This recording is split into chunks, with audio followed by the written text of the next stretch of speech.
आगरा कांग्रेस के वरिष्ठ नेता राम टंडन ने कहा कि भारत के गृह मंत्री अमित शाह को संविधान रचयिता डॉक्टर भीमराव अंबेडकर जी के खिलाफ टिप्पणी करने से पहले भारत के संविधान को देखना चाहिए था कि पूरे विश्व में भारत का संविधान सबसे ऊपर संविधान आता है। जिस तरह से गृह मंत्री अमित शाह ने भारत रत्न बाबा साहब के संविधान पर उंगली उठाने का काम किया है, क्या भाजपा को ऐसे महापुरुष के संविधान पर उंगली उठाना चाहिए था? या पूरे भारतवर्ष का अमित शाह ने अपमान किया है, जिसके लिए गृह मंत्री अमित शाह को भारत की जनता से माफी मांगना चाहिए। आगरा से अखिलेश यादव की रिपोर्ट। भाई, कल कांग्रेस का हुआ है आगरा में प्रदर्शन, किस मामले को लेकर हुआ है और अंबेडकर जी के लिए क्या अपशब्द कहे हैं भारतीय जनता पार्टी के वरिष्ठ नेताओं ने, क्या कहेंगे इस पर?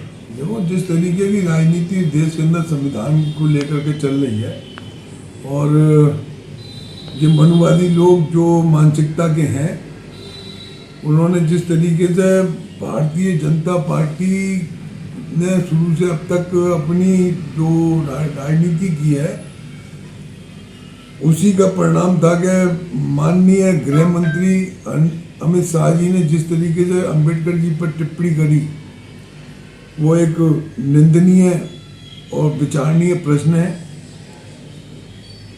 वो भी संसद के अंदर इस तरीके से भारत रत्न प्राप्त बाबा भीमराव अंबेडकर जी के प्रति शब्दों का प्रयोग करना, ये पूरे हिंदुस्तान की आवाम को एक तरीके से गाली देने के समान है।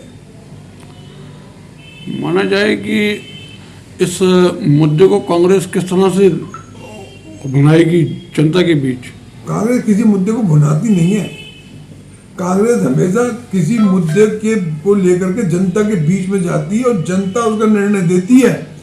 कांग्रेस वो पार्टी नहीं है जो किसी चीज को तूल बनाने का प्रयास करे। जो हकीकत है उसको सामने रखते हैं और जनता के बीच में जा करके उसका जनता निर्णय लेती है। क्या ये गलत है कि मतलब कांग्रेस इस पर गलत बयानी कर रही है? किस तरीके से अमित शाह जी ने इस पर टिप्पणी करी है अंबेडकर जी पर? ये भारत की जनता का अपमान नहीं है? ये भारत के संविधान का अपमान नहीं है? मैं आपसे ही प्रश्न कर रहा हूं इस बात का।